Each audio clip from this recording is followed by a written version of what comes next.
Well, here we are. Please, stop your screaming. You're ruining the ambience. No one can hear you anyway. Might as well save the energy. It's very cold today. Quite the snowstorm. Just came our way overnight. All of a sudden, you couldn't get out of your front door, or go to school, or work. If you dared to go outside, a terrifying tempest awaited you. Hell, you could barely make out left from right out there. Of course, all the same people stayed home and rejoiced inside their personal shelters, on their comfy beds with fluffy pillows, under warm blankets. The insane, on the other hand, went about their day as usual. Honestly, I get chills from thinking about it. Or maybe I'm just cold. Struggling won't get you anywhere, you know. Those chains aren't make-believe after all. The key? Well, it's in possession of yours. Truly. No. I'm still telling you my story, so please do not interrupt me asking questions you know the answer to. Anyways, as I was saying, perfect day for a kidnapping, no? Well, you'd be wrong to agree. Despite there not being many people around to witness the act, the cold is not something to sneeze at. I mean, laugh at. You can and will certainly sneeze. My hands were frozen cold, very stiff and unmoving. It was embarrassingly difficult to force your window open and put you to sleep like that. I hope you don't remember any of that. When I was dragging you back to my place, I swear, I could feel the drops of sweat freeze up. It was horrible. And that's not even the worst part. The saddest thing is the information I'd gathered about you, like your hobbies, usual outings, your way back from school, acquaintances, past relationships, family tree, and some other things. All of that was utterly useless. Really, all I needed was the end of your address to know you were going out that day or not. Which, of course you weren't. I know you that much. Getting someone's address is really easy these days. You should really be careful about the pictures you post online. Metadata is a scary thing. I'm rambling though. You may be wondering why I chose to steal you away today of all days, given the rather unpleasant experience it was for me. Not to say it wasn't bad for you, by the way, although you were asleep for most of it, so suit yourself. In any case, the reason I chose to do today was very straightforward. I had simply planned to. You see, I can't cancel or postpone something once I've decided to do it, no matter what. An unforeseeable event may have happened and ruined my thought-out plans, but I needed to carry it out anyways and see it to its very end. If I don't, I get anxious and fidgety. It's just the sort of person I am, I guess. So, at this point, you may have noticed, I'm not interested in hurting you. That's not why you're here. Then why, you ask?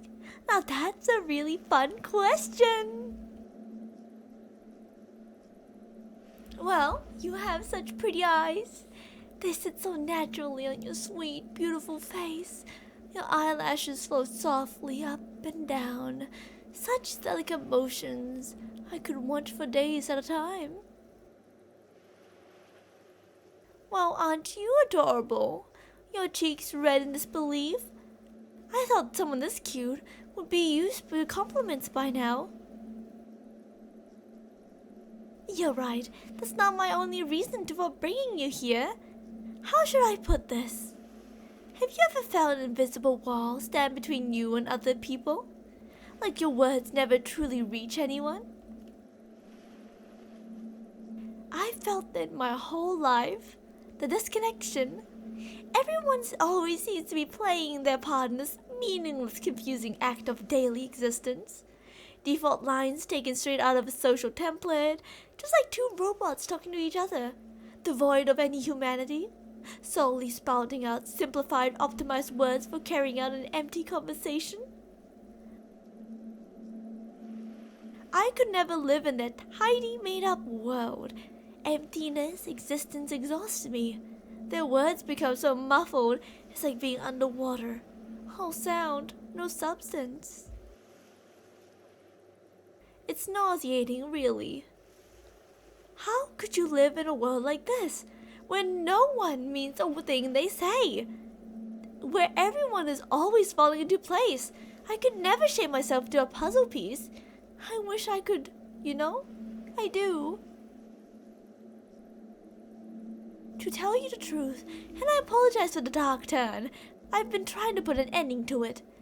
To this life. I didn't think much of it. In a way, it felt like it was the only role I could play out. But right as I was about to, I saw you. You quietly doodling the class away. You and your rather awkward pauses. You, perfectly inconsistency. You, honest to a fault. Eyes wandering to the sky, smiling as if the world whispered you sweet nothings, going on night walks expecting nothing out of anything. When it was cold, you breathed it out and admired the tiny ice crystals leaving your body. When it was hot, you let your sweat slide down your curves and seams. So helplessly spontaneous. By existing, you became my savior.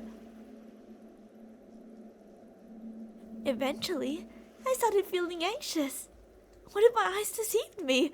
What if this was all self-privation, a trick for the body to keep me alive? What if I only saw that, and I wanted to believe? I was so afraid I didn't sleep for days at a time. I stopped going to school, I stopped eating. But at some point, I decided to stop admiring from afar. That's when I waited for you, after classes ended. It was such a mess. I didn't know where to look when you finally came up to me. Your face shone with the light of the sun. Your voice was a soft breeze. I was dehydrated, gasping from air, and with hope and dread both burning in my chest. You looked at me, and when I asked to talk, you accepted without a second thought. College is boring.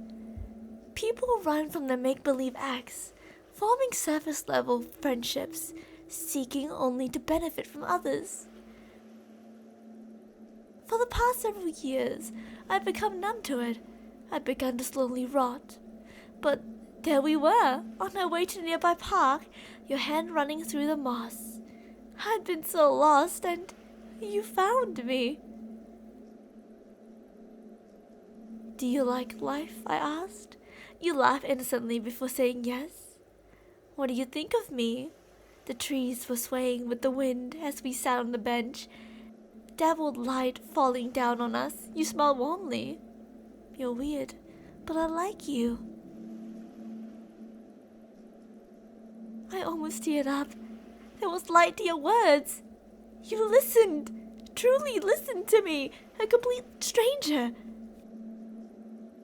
You didn't know, but you had taken me into your beautiful world. From the look in your face, I assume I haven't explained myself very well. I apologize. I promise it will make sense soon, but thank you for listening thus far. After I'd gotten somewhat closer to you, my brighter days began. Seeing the sincere smiles of you to me when we passed each other, doing homework together, listening to you ramble on about your interest. These moments, so ordinary yet so fulfilling in your company. I wanted them to last forever, each and every one. There was only one issue. A thought kept reappearing on my head. Good things don't last. A vague feeling that something could go wrong eventually. Many people have betrayed me throughout my life. People whom I trusted, whom I loved. Friends I thought were dear to me. Family that had meant everything. Over time, they all turned out to be just as hollow as everyone else. Ignorance meant bliss. Only once I knew, I had no choice but to cut ties. Thanks to them, I've been so lonely all this time. How could I be so sure that it wouldn't happen with you as well? Of course, I knew you were a special case. I had developed a good eye for people, and I know for a fact that you're one of a kind. But this world has its ways of getting to you. It's fundamentally corrosive. One day you might be contaminated by it, by its filth. Another colorless soul, perfectly in place. I decided to preserve you, so that you may remain as you are now. You may still stay true. Ever since I brought you here, all my worries have melted away. I don't mind if you despise me. I don't care if you struggle. I'll do and go through anything to take care of you. I'll work hard to make you comfortable here. I'll cook you meals. I'll get a job. I'll even drop out of college if need be. None of it matters if it's for you.